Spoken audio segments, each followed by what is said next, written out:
Hello guys, my self Himanshu Dhawan.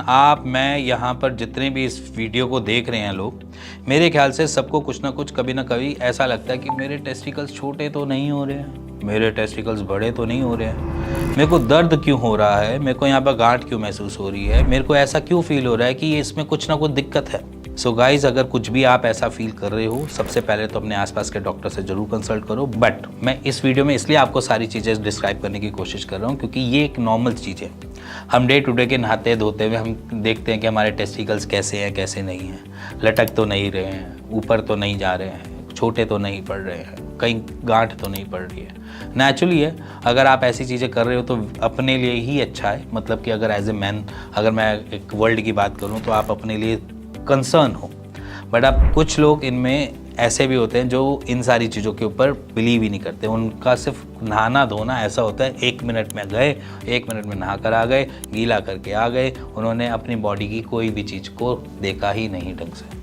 तो आज उन्हीं के लिए ये वीडियो कि अगर आप अपने लिए कंसर्न नहीं हैं तो आपको आगे जाने वाली लाइफ में कभी ना कभी इश्यूज आ सकते हैं। तो उस कंसर्न को जगाते हुए आज टेस्टिकुलर हेल्थ के ऊपर बात कर रहा हूँ मैं। टेस्टिकुलर हेल्थ इतनी रिक्वायरमेंट है कि अगर आपके टेस्टिस में कोई लंप महसूस हो रहा है या फिर कोई आपके टेस्टिस में कोई गांठ सी दिख रही है, महसूस हो रही है, या कोई भी ऐसी चीज़ अलग दिख रही है तो उसको नोटिफाई करो, क्योंकि उसको नोटिफाई करने के बाद आपके पास टाइम पीरियड मिलता है कि अगर उसको रिकवर करना है तो किस एंड पे जाना है, कहाँ जाना है, किस तरीके से करना है। वो सारी चीज़ें अगर अर्ली स्टेजेस पे हो जाती है तो वेल एंड गुड है। नहीं तो जब थोड़ा टाइम हो जाता है तो हमने ऐसे भी केसेस देखे जहाँ पर टेस्टिकुलर एट्रोफी तक देखी गई है। और एट्रोफी मतलब कि टेस्टिस का छोटा होना, श्रिंक होना, ये सारी चीज़ें भी देखी गई हैं। तो जितनी जल्दी अगर हम अपने टेस्टिस की हेल्थ को चेक कर सकते हैं इतना बढ़िया।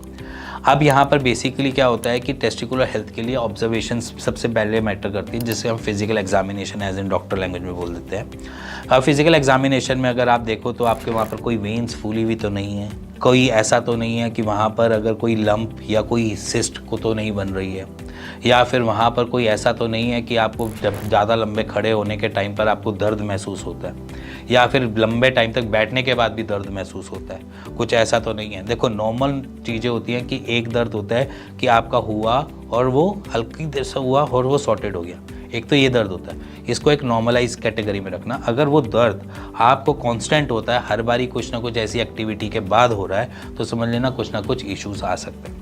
दूसरा, कोई भी इन्फ्लेमेशन हो रही है, टेस्टिस का साइज़ अगर थोड़ा सा बड़ा लग रहा है ओवर टाइम और उस पर टच करने पे हल्का सा पेन है, तो इट मीन्स कोई इन्फ्लेमेशन बन रही है वहाँ पर, तो उसके बारे में चेक करवाओ। इसके अलावा कोई आपको ऐसा लग रहा है कि ओवर द टाइम पीरियड आपको कुछ दर्द हो रहा है और साइड बाय साइड आपको अपने टेस्टिस का साइज छोटा भी लग रहा है, तो भी आपको जांच करवानी है। तो उसके लिए फिर वो नॉर्मल अल्ट्रासाउंड्स होते हैं, कलर डॉपलर्स होते हैं टेस्टिकुलर के, तो अगर वो करवा सकते तो वो करवाओ, उसमें क्लैरिटी मिलेगी।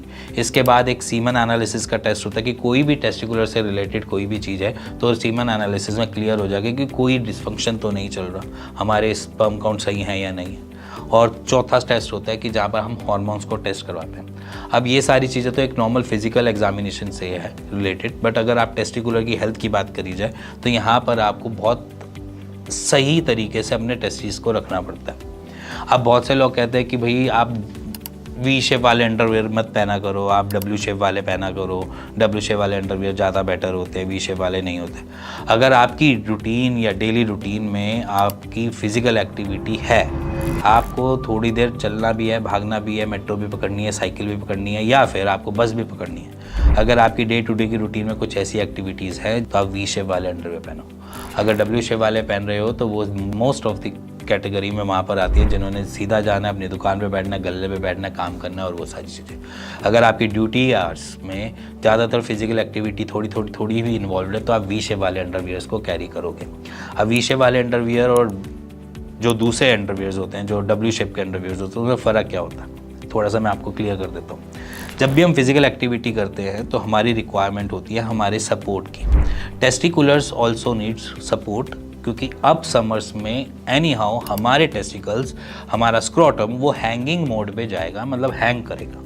अब हैंग को बचाने के लिए एनी हाउ हमें कुछ ना कुछ ऐसी चीज़ चाहिए जो उसको होल्ड करके रखे, तो वहाँ पर वी शेप अंडरवियर काम कर जाते हैं। डब्ल्यू शेप में क्या दिक्कत आती है, जब भी हम कोई ऐसी फिजिकल एक्टिविटी में होते हैं तो वो ओवर द टाइम पीरियड में लूजन अप होते हैं। सारे अंडरवियर्स थोड़े थोड़े लूजन अप होते हैं, बट वो थोड़े ऐसे होते हैं कि ज़्यादा होते हैं। तो कभी कभार हम देखते हैं कि जब हमारे टेस्टिकल्स हैंग हो रहे होते हैं तो वो दाएं या बाएं में से कहीं ना कहीं से नीचे हल्का सा लटक रहा होता है, जो बाद में जाकर हमें ट्रबल दे सकता है, इन्फ्लेमेशन का कारण बन सकता है। तो इसीलिए अगर आप कोई भी फिजिकल एक्टिविटी में छोटी छोटी भी इन्वॉल्व हो तो वी शेप अंडरवियर पहनना आज से स्टार्ट करो। अगर आप डब्ल्यू शेप की अंडरवियर पहन रहे हो, अभी तक आपको आदत उसकी पड़ी हुई है, आपको सिर्फ 21 दिन लगेंगे वी शेप में आने के लिए। उसके बाद आपके डिस्कम्फर्ट जो आपको महसूस होते हैं वो भी नहीं होंगे और आपको बेटर फील होगा।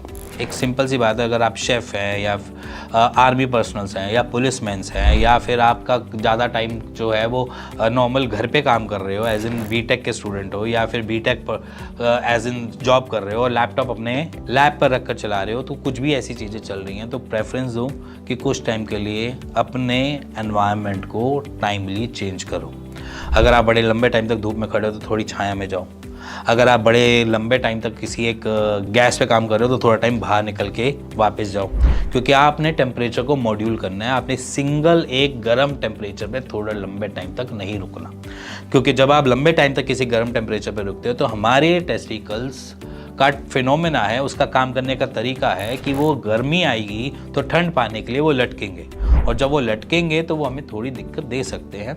और अगर उनको लटकने से रोकना है तो वहाँ पर हमें थोड़ा ठंडक चाहिए होती है, जो हमें एनवायरनमेंट से मिल सकती है। तो इसीलिए कुछ भी अगर आप ऐसा कुछ काम कर रहे हो तो प्लीज़ छाया ढूंढो, थोड़ा टाइम अपने जो टेम्परेचर है उसको ठंडे की तरफ टूवर्ड्स थोड़ा लेकर जाओ, फिर उसके बाद अपना थोड़ी देर बाद काम करना स्टार्ट कर दो। ये ऐसे मॉड्यूल्स आपको करने पड़ेंगे अपनी डे टू डे की रूटीन में। अब रह गई बात यहाँ पर डाइट की। अब डाइट में अगर आपको कुछ भी इन्फ्लेमेशन, कुछ भी ऐसी चीज़ें लग रही हैं डे टू डे की रूटीन में, तो आज से आप मिर्च मसाले को क्विट कर दो और उसी से ही आपको बहुत आराम मिल जाएगा। और उसी से आपको आराम मिलने का आपका कारण है कि कोई भी इन्फ्लेमेशन अगर आपकी बॉडी में होती है, अगर आप मिर्च मसाले ज़्यादा खा रहे हो तो वो इन्फ्लेमेशन को बढ़ाती है। तो इन्फ्लेमेशन कम हो जाती है अगर मैं मिर्च मसाले छोड़ दूं, तो वहाँ पर आपके कुछ भी ये डिस्कम्फर्ट जो है वो लेवलाइज हो जाएंगे।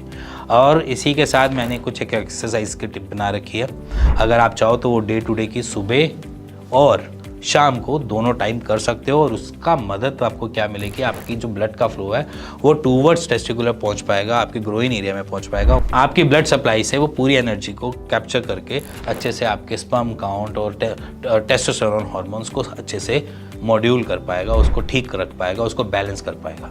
सो गाइस, अगर आप टेस्टिकुलर हेल्थ के ऊपर और कोई कुछ पूछना चाहते हैं या जानना चाहते हैं तो आप मेरे को कमेंट कर सकते हैं, मेरे को डीएम कर सकते हैं, मैं उस पर आपके लिए वीडियो जरूर बनाऊंगा। और कोई भी कैसा भी इशू जो आपके स्पर्म से जुड़ा है, जो आपके प्रोस्टेट से जुड़ा है या जो आपके टेस्टिस से जुड़ा है, आप मुझसे पूछ सकते हैं। इसी के साथ मिलेंगे नेक्स्ट वीडियो के लिए, तब तक good bye and take care.